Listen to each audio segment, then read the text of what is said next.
Hey creepers, welcome to week... Are you laughing at it? Yeah, I laughed at creepers. It's cute when you say it. I like it. Welcome to week... I don't even know what we're at now. 5? Welcome to episode 5.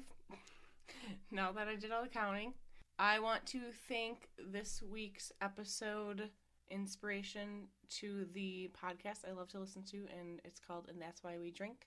They covered a Wisconsin cryptid, and I was very intrigued. Yep, I know you were. I was seeing if Alan could guess what we were covering, and he thought it was a house, so I knew he was way off because it's a cryptid this week. And That's Why We Drink covered it. Some of the things on here I got from them, I'll note it when I did because it's kind of at the end. I couldn't take notes when I was listening to them at the time.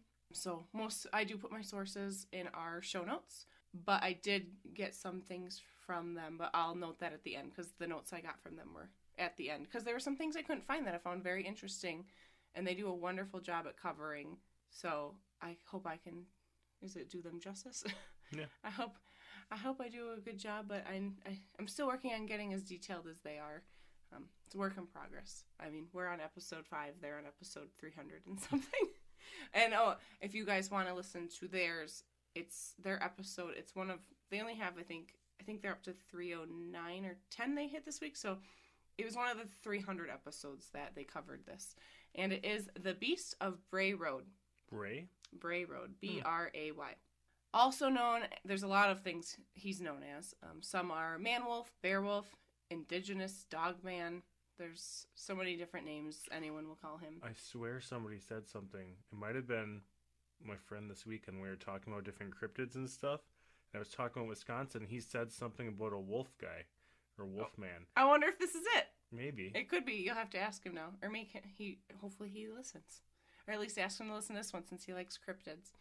So it is said that this Beast of Bray Road is approximately 6 feet tall, gray and brown fur, shiny yellow eyes, pointed ears, and a body of a muscular man. However, the description can vary. And then sometimes he kneels like a man would, so that was like odd to people. And I'll go. Okay. Yeah, I'll go over like different theories of what he is. So the first sighting of this beast was in 1936, which was outside of Jefferson, Wisconsin, and all of these were in Walworth County. A lot of this is just based around Walworth County, and the first person to report it was a man named Mark Shackleman, who worked at St. Coletta School for Exceptional Children. And this school was located inside a former Franciscan convent. So that's just a fun fact. And he was a night watchman. And he's just a nice 30-something-year-old man, had wife and kids. Nothing strange about this person. He's just a night watchman. Something I thought was funny, but not funny, is, guess what? There were open fields where several old Native American burial mounds have been preserved. However, this isn't a ghost story, so that really has nothing to do with anything. Oh, okay. But I bet you maybe there's a story within it there. Maybe whatever this thing is possessed. Yeah, that's possible. I don't know. So the town itself is not really a threatening town. They're saying there's not really much crime there. You know, you have some burglary and your typical teenager pranks going on, but nothing newsworthy, except for obviously this beast at some point in time. So one night Mark saw shadows and had to squint to see it better. You know, he's outside in the dark. I don't think he had a flashlight this time because later down the road it says this time he had one. So he's squinting trying to see this thing, and the being was hunched on all fours digging into one of the mounds. So it's like, was he looking, was it trying to dig up bones maybe? We don't know, but it seemed to be digging like a dog would or a wolf, but he thought it seemed to be bigger than either of those. So the beast saw Mark and he stood up. He said it had a sleek, hairy body and was over 6 feet tall, a shaggy canine face, but beneath the thick fur there was a muscular body of a man. So kind of like the description I said above. And Mark could smell rotting meat as he stepped in, so he started stepping back, because obviously I would have been running by now, but the beast took off as soon as Mark started to move. And so the next night, Mark saw the beast again doing the exact same thing, and apparently he was digging at the exact same mound. So apparently, is there a body that he's trying to Well, the eat? mounds are the burial ground mounds. So yeah. I'm assuming, there's bones under. At this point, I'm sure it's just bones. No, I was just wondering because the rotting flesh he smelled. Yeah, that was all they said. Mark smelled rotting flesh, so I don't know if the thing got down enough into the mound, but in my mind there wouldn't be any flesh left, but who knows? But this time Mark was ready with his flashlight and ready to run or swing if need be. So, but this time when the beast stood up, it opened its mouth and its fangs were hanging down its fangs were hanging down from his teeth, and it started to snarl. And Mark thought the growl sounded half human, half beast. I'm intrigued I would love to hear a reenactment of what that would sound like. Rawr. And then Mark didn't move, but the beast did take off again once he kind of like stared him down. And so after that night, that was the last time Mark ever saw this beast, but he never forgot about it. Like, I don't think I would forget about seeing something like that. Did he tell other people about it? I believe, yes. So it doesn't go into him telling people, but I mean, he did report it because obviously I'm telling a story about him. True. So he did report it to somebody, but that's as far as it goes with him. But since him, there have been plenty more sightings, and many of the sightings were in the 80s and 90s, and since then they have tapered down. And so I wanted to list all of the sightings reported. Well, all of the ones that I have written down, because there were a lot. So it is said that no one physically got hurt from it. There were people who were in their cars, and those people who saw it ended up getting long scratch marks on the doors and trunks. So, I mean, it was attacking, but like I said, no one got hurt apparently. One woman did report that it attempted to break into her home and later injured one of her horses, leaving a gash across its back, which I think that's, when I say no one got physically hurt, I guess I mean people. And then she also claimed that it left footprints behind that were over 12 inches long, which, I mean, she didn't say if it looked like human footprints or an animal footprint. Another person spotted it crossing the road in front of their car. Someone saw it crouched on the side of the road eating an animal. So it's reported eating like roadkill and stuff. And then a young girl said it chased her through the forest. That was as far as that story went. It just chased her through the forest. Like no lead up or whole story. It was just all they gave me on that one. Some say that they have seen it in daylight, and several people that have seen it in the daylight witnessed a large wolf-like creature running on all fours through a cornfield. One person saw it in pursuit of a deer. And then in 1999, this is one of the like actual stories of it. Like they give a full detailed story. In 1999, during a rainy day or night, they did not specify what time of day it was, but it was rainy. That's all I know. An 18-year-old was driving down Bray Road near Delavan when she said her right tire hit something, lifting it up off the ground. She stopped to see what she ran over, but nothing was there. When she looked to the side of the road, she saw a massive, wolfish form standing on two legs. She rushed back to her car, and as she drove off, the beast leapt onto her trunk, but slid off in the slick rain, and she sped home. So she came forward and reported that. And then just a couple more. I did find a website. I'm not going to go over the story because it would take me like 10 minutes to read. But there's this guy who came forward like 30 years later after going through this whole encounter. Like he was pursuing it on the road. He saw it on the side of the road. His wife's sleeping in the passenger seat. And he's like, she never woke up to see it. Like I would have been like yelling. But he didn't know until like 30 years later that this was even a thing, like a mythical So did he think creature. he saw a wolf or something? He wasn't sure what he saw, so he only shared it with like the closest of his friends because he didn't want people to think he was crazy. But once he kind of saw that it was a thing, the Beast of Bray Road, like he didn't know that was an existent beast or, cryptid going around in that area. I would have told everybody, like when I know. you and I saw that shadow thing go across the road a couple years ago, I told like every coworker and we'll get into that listened. story on I think one of our Creep Us Out episodes too. But yeah, exactly. We tell everybody when we see something. I don't care how crazy we sound. But that was actually a very interesting story. I can share a link to that in our show notes if you guys want to read it. And he even drew a detailed photo of what he thought it looked like, which was very interesting. And then there were also animal mutilations being reported in the areas, which included deer and livestock. And then they were partially eaten with specific organs removed. Specific organs? Yeah, they didn't list which organs, but it seemed to be the same organs out of all of these creatures. So when the woman in 1999, the one in the rain, when she reported her story and came forward, that was when a bunch of other sightings were reported and prompted further investigation. And, they said fresh skepticism and mockery because, no one is going to believe it. Some are, but not many. So The Week, which is a Walworth County weekly paper, decided to send Linda Godfrey to investigate and get more stories. And she was skeptical at first, but after interviewing all of these people, they were so sincere that they made her to start to believe. And on Godfrey's website, she writes, "There's a high probability that everyone is not always seeing the same thing. There could be a biological, physical animal seen by some, while others see phantoms or supernatural entities from a variety of sources. A few may be misidentifications or hoaxes." And so in 2003, she wrote a book called The Beast of Bray Road, Tailing Wisconsin's Werewolf. And in the book, it goes through all the stories she got from all of the witnesses around Elkhorn and in Walworth County. But like I said, since the 90s, the sightings have slowed down, but every once in a while, you'll hear of one. And the most recent sightings were in February of 2018 and July of 2020. However, the one where I said there's a very long story, I think that was also in 2020, in addition to the ones that I'm stating here. And they said when alleged witnesses observed a large, hair-covered, upright creature in Spring Prairie and Lyons, which is part of Walworth County. We live in Wisconsin, and I've never even heard of the town of Lyons. Have you? No. No. All right. So some of the theories are, I'm just going to list them off. So a number of misidentified animal-based theories are out there. So it could be a gray wolf or a large dog, and Great Pyrenees or Newfoundland is a common one for when they say it's a large dog.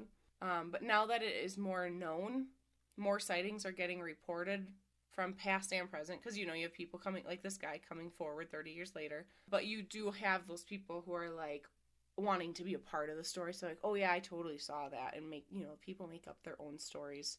Even if something's real. Like, I'm part of it. Even if something's real, people want to be a part of it and will make up part of the story, which sucks because then it... Like, what's real? Yeah. Yeah.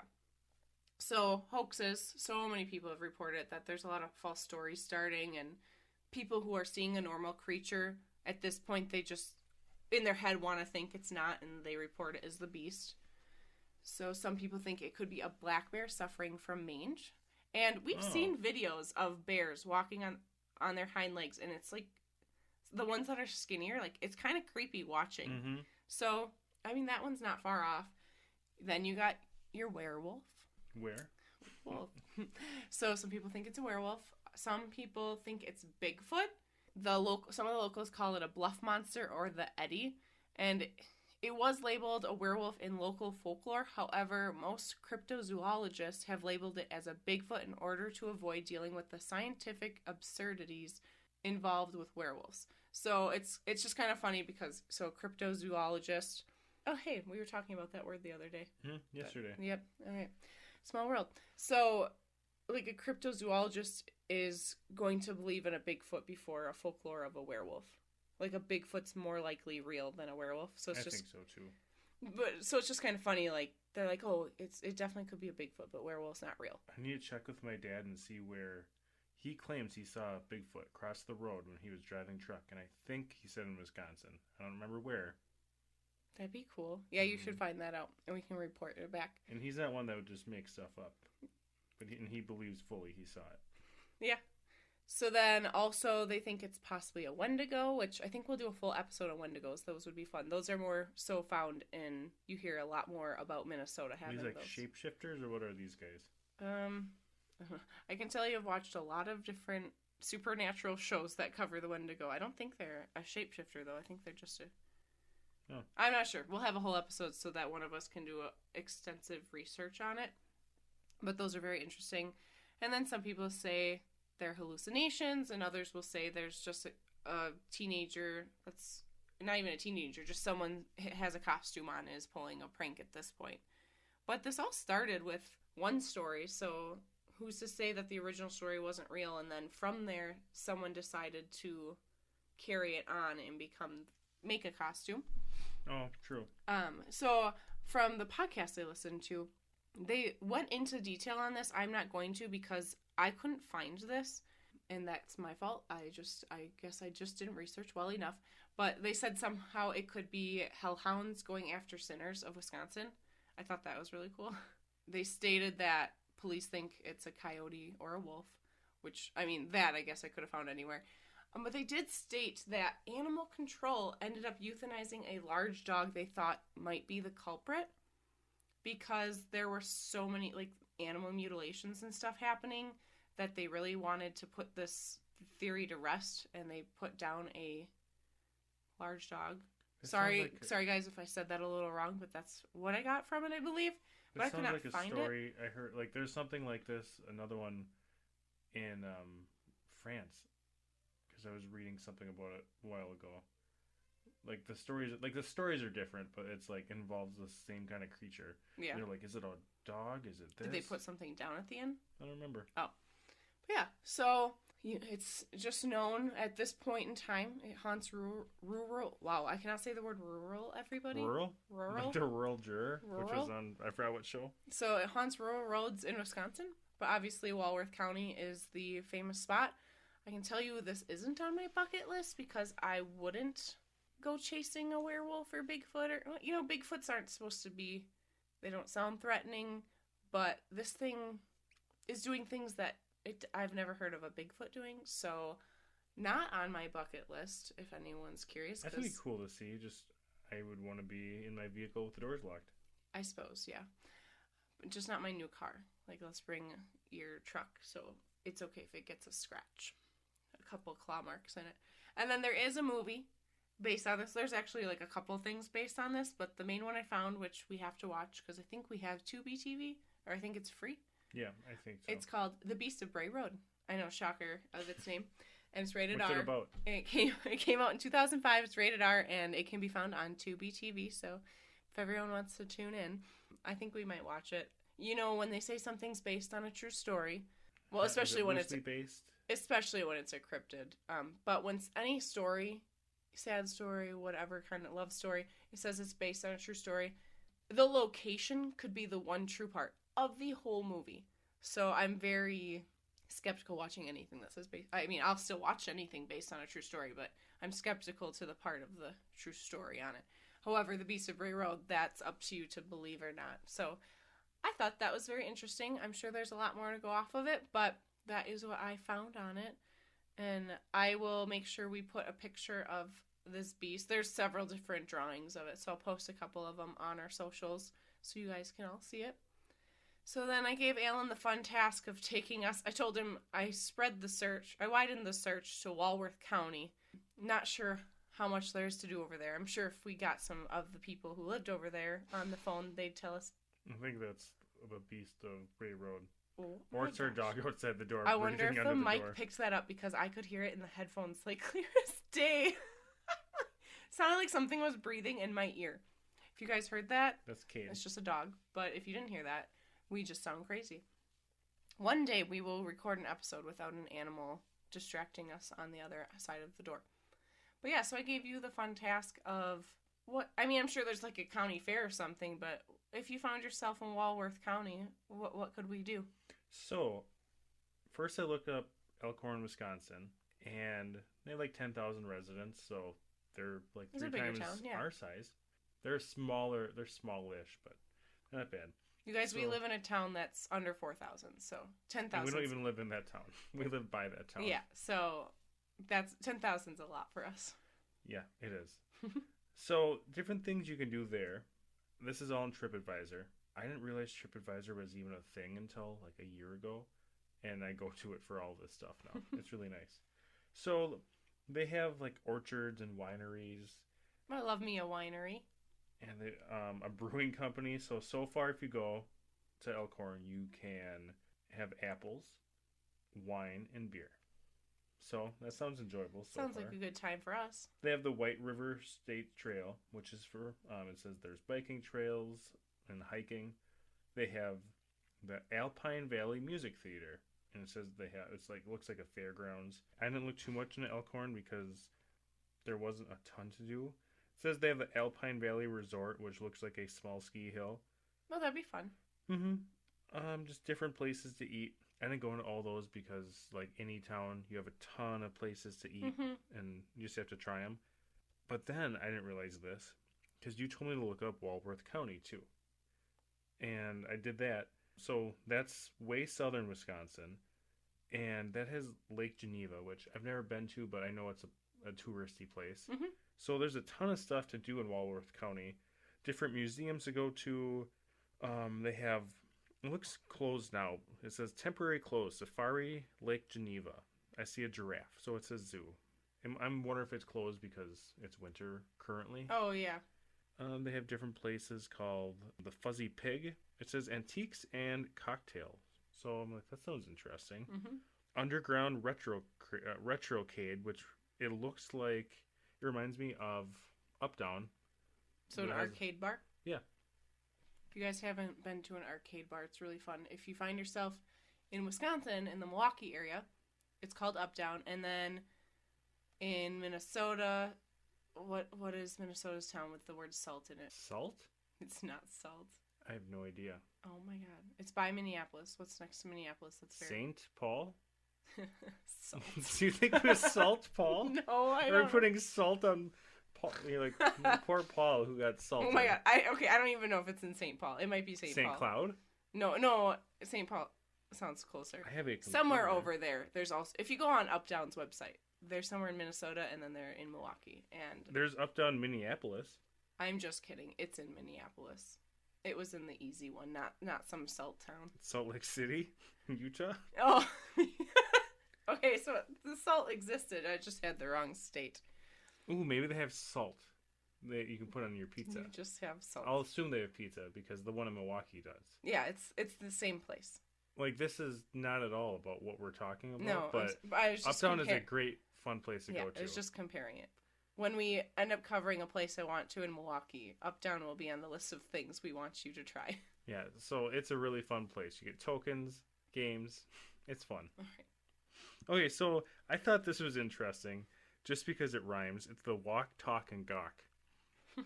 So it says the path snakes the entire length of Lake Geneva. And this person thinks this is a guess. They're like, it's like 22 miles or somewhere around that. And basically, it's just a river or lake walk around the entire lake, Oof. Which is a big lake. It's a good workout. And the reason why it's the gawk is there's giant mansions and stuff to look at as you go on a walk. So you can look at the water homes. I love driving through a ritzy part of town and looking at all the fancy houses. My sister did that this weekend. Well, she didn't do it on purpose. So where they live, she took a different path to their house and just was thinking of watching House Hunters because we were staring at all the houses. I'm like, I'd like to go inside that house and that house and that house. They have a flea market, the Apple Barn Orchard and Winery, so another winery and orchard. They have Lake Geneva Balloon Company, so you can go on hot air balloon tours. Ooh, which I think that'd be fun to do sometime. That's different. Yeah. That's like, hey, that's probably the most different thing we've talked about so far in the first 5 episodes. Because hiking has been very common, but we've been covering places where that's the easiest. When you're in a smaller town, a woodsy town, that's what you have. They have a historical observatory you can go on a tour of. I don't know if you pronounce it Yerkes or something. Coral Cove Family Fun Center. It's another arcade place, but this one looks like it's tailored more for kids. Okay. It's not. Well, that's good. We're not just tailoring adults who can drink, but I know it sounds like it half the time. There's a place called 10 Chimneys. They're rating it as the best thing to do in Walworth County. I don't know what it is, so I'm looking at it right now. It was just a picture of a fancy chair, so it didn't catch my interest, so I kept going with it. 10 Chimneys. It says the former home of Alfred Lunt and Lynn Fortan. The home and grounds are impeccable and just as they were when the Lunts left them. So it's apparently like a museum. Like it's a fancy house that's now a museum, it looks like. So, yeah. Oh, it's a museum. So that's all the things you can do there. So it's like your just typical place. Every town will have its own little... It's not typical. Well, I'm like, anywhere you go, you'll just have to try the bars and restaurants and... Like, I'm interested in this one with hot air balloons. I think that would be fun. Like, I don't know if it's on my bucket list to try a hot air balloon, but if I had the opportunity, I would try it. We can go to the town that's like 40 minutes south of us and go. They have hot air balloons too. I thought that'd be cool. Yeah. I've looked into it. Okay. I was going to say you can ride those. Mm-hmm. Well, sweet. Well, I mean, So you're in a basket. You're not just riding on top of the Yeah, balloon. I get it. So if you guys find yourself in Walworth County, keep an eye out for the Beast of Bray Road, and in the meantime, you can do some hiking, drinking. Ooh, if you do a hot air Gaming. balloon, maybe you can look down and see the Beast of Bray Road. Ooh. Yeah, make sure you go over some cornfields, see anything running. Anything else to add? No. Well, thank you guys for listening. We want to get a Creep Us Out episode out soon. I think we're going to do it in addition to our episodes that come out every Tuesday. So we might do it like the first Thursday of every month. Don't quote me on that. We're still working on it. So please write in stories of anything creepy that's ever happened to you that you've seen, or even if it's someone told you about a story. Please email us at creepytravelspodcast@gmail.com. And if you have any photos or videos to go along with it, we'd love for you to attach that, and we can share that on our socials. You can give us a follow on Instagram, Facebook, YouTube if you'd like. We keep you guys posted on everything we're doing on there. Other than that, thank you all for listening, and we'll talk to y'all next week.